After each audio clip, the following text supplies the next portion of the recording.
नमस्कार मंडळी, स्वागत आहे तुमचं आपल्या एका नवीन व्हिडिओमध्ये. आणि आता वाजत सकाळचे 6.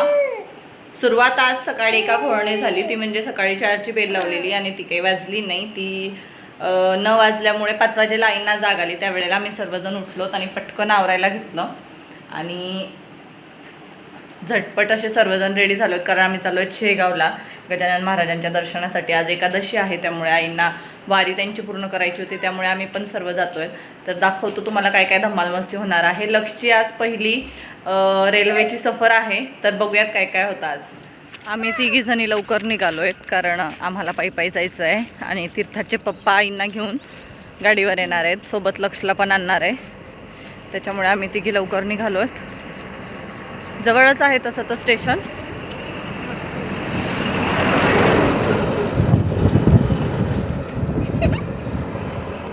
इकडे यांची चालली आहे मज्जा मस्ती.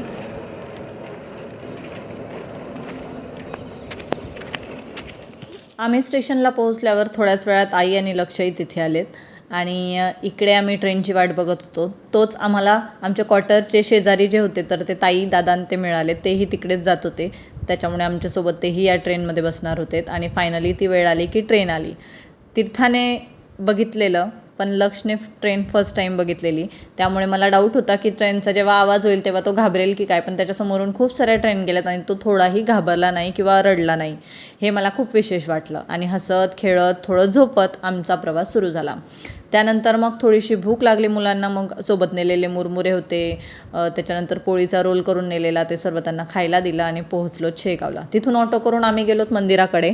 बसही असते फ्रीमध्ये, पण तिथे खूप गर्दी असते, त्यामुळे आम्ही ऑटो करून गेलो. नंतर मुलांना असे टिळे लावलेत आणि ते लावल्यानंतर तर ते खूप सुंदर दिसत होते. लक्ष बघा किती क्यूट दिसत होता.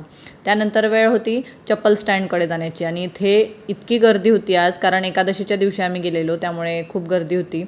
पण जसं तसं आम्ही नंबर लावला आणि जवळपास 1 तास आम्हाला रांगेत उभं राहायला लागलं. 1 तासानंतर आमचं दर्शन झालं. तिथे कॅमेरे अलाउड नसतात, त्यामुळे मधला शूट मी काही घेतला नाही, पण आम्ही वाट बघत वगैरे कसं तरी आमचं दर्शन झालं पूर्ण. आणि खूप छान मस्त दर्शन झालं. गाभाऱ्यात गेल्यानंतर ज्या आमच्या म्हणजे 3 लेडीज होत्या, तर त्या तिघींजवळ आमच्याजवळ लहान बाळ होतं, त्यामुळे त्यांनी आम्हाला मधल्या रस्त्याने जाऊ दिला आणि छान आमचं एकांतात दर्शन झालं.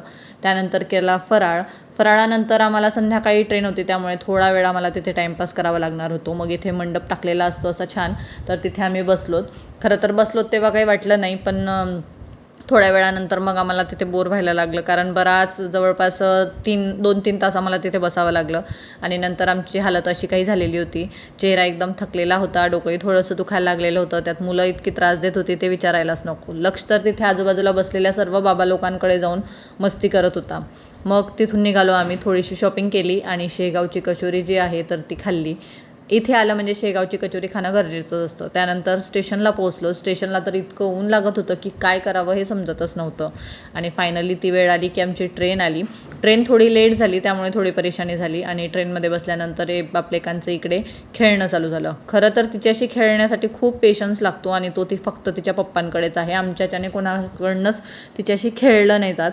तिचे पप्पाच आहेत एकटे जे तिच्याशी खूप वेळ खेळू शकतात. त्यानंतर इकडे भाऊ बहिणीची मस्ती आणि असं सर्व आमचा मजेशीर दिवस गेला. खरं तर दर्शन खूप छान झालं, दिवसही खूप छान गेला. फक्त ऊन असल्यामुळे थोडेसे आमचे हाल झालेत, पण ठीक आहे, इतकं तर होणारच. आणि 7-8 वाजेच्या आसपास आमची ट्रेन वरणगावला पोहोचलेत आणि आता चाललो आहेत आम्ही घरी. तुम्हाला कसा वाटला व्लॉग नक्की कमेंट करून सांगा.